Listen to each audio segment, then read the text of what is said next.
Thomas and the Great Discovery.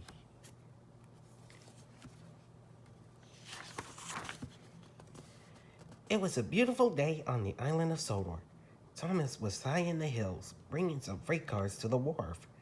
At an unfamiliar junction, he saw an old overgrown track that looked like a shortcut. Soon he was rattling down the steep track.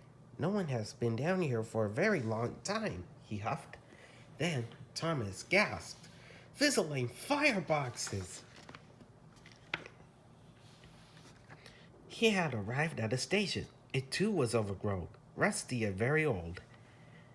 There were crumbling platforms, and the station building was covered in ivy. Thomas had never seen such an amazing sight. What a funny place to have a station, he peeped, and looked around some more. There are so many buildings. It looks like an old town, he cried.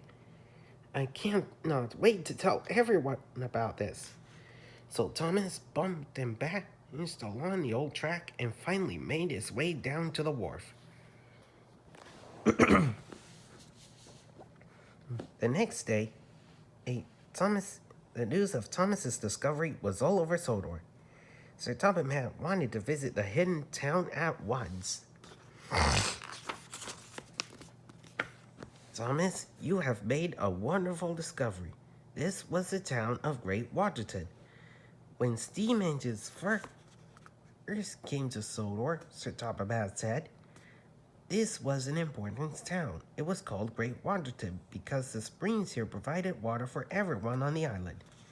Why does no one live here now? Puffed Thomas. The springs ran dry. People left to live in new towns.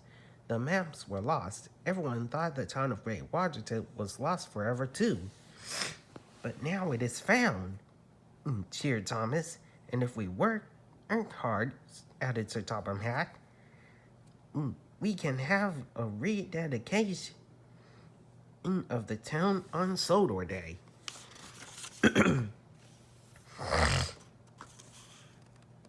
In no time, all of Sodor was working hard to fix up Great Waterton. Because Thomas had rediscovered the town, Sir Topham Hatt had put him in charge of all the repair work. It was also Thomas's responsibility to explore all the old tracks surround Great Waterton. Thomas liked checking old lines, and he liked being in charge. He wanted to show everyone he could do everything. But one day there was trouble. Thomas was puffing too fast and the track was too old. He toppled off the track. Harvey came to lift it back on, but Thomas was bumped and bruised and had to go to the works.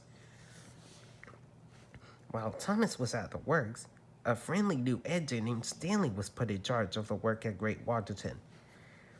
When Thomas was as good as new, he hurried back to Great Waterton. A lot had changed. Sir Topham Hatt met Thomas. Stanley has done a good job, so I have decided that Stanley will stay in charge and you will help him. Thomas's funnel flattened. He had lost the most important job of all.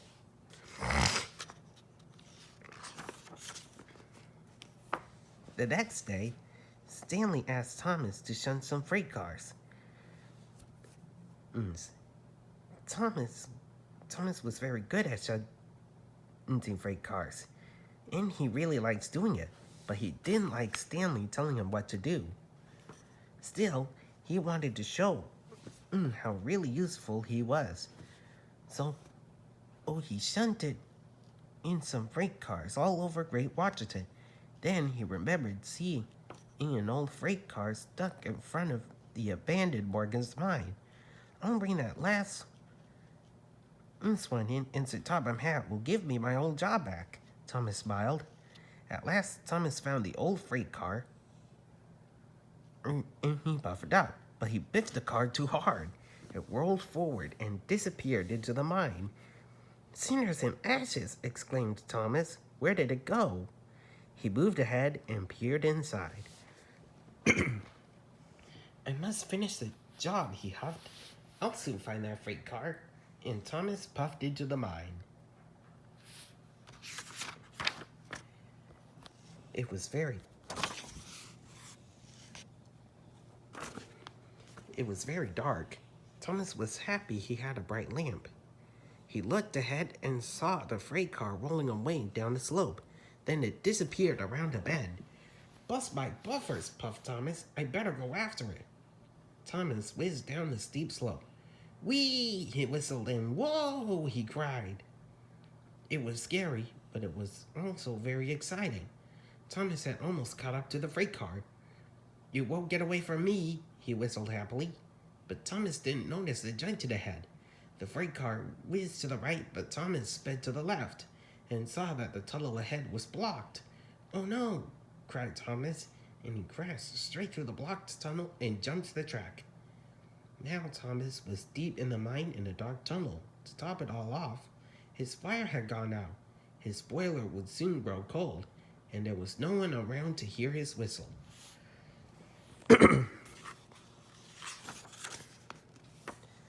The next morning, Stanley and the other engines arrived for work. Where's Thomas? Stanley asked. The engines looked. Thomas wasn't there.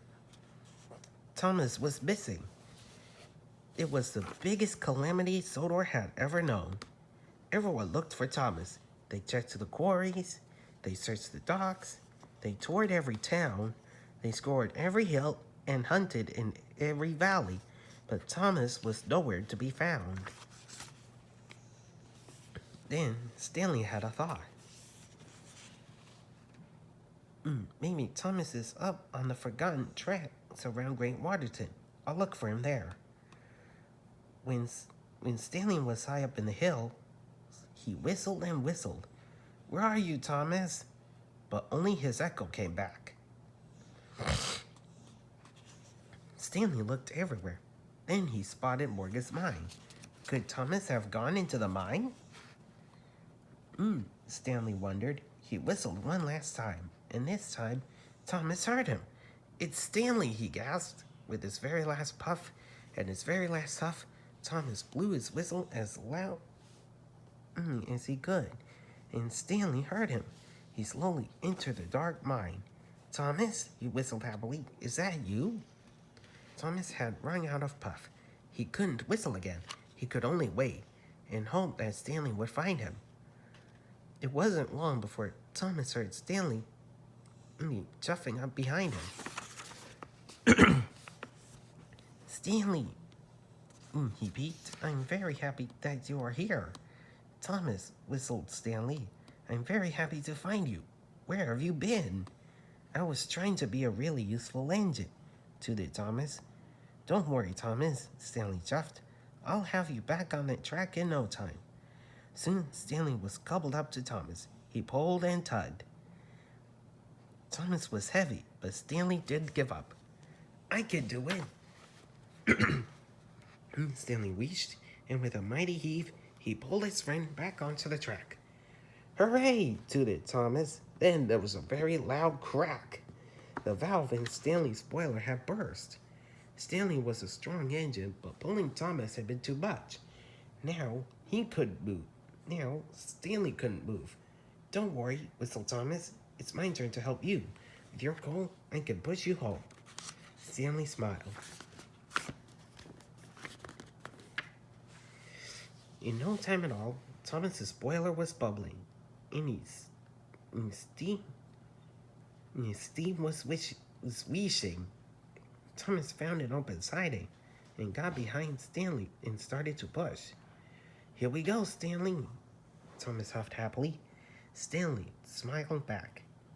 And puff by puff, Thomas pushed Stanley up and out of the mine. The old tracks rattled and creaked, but Thomas didn't mind. He was happy and proud to push his new friend Stanley home.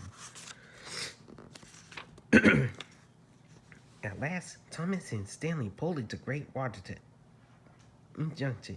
Thomas was tired, but he had never felt happier. When the other engines saw Thomas and Stanley, they tooted and whistled, and soon the sound of the engines' whistles echoed all around Great Waterton. The news quickly spread throughout Sodor. Thomas has been found, the edges whistled. Sir Topham Hatt grandly proclaimed, Thomas saved Stanley saved Thomas, and Thomas saved Stanley. For the next couple of days,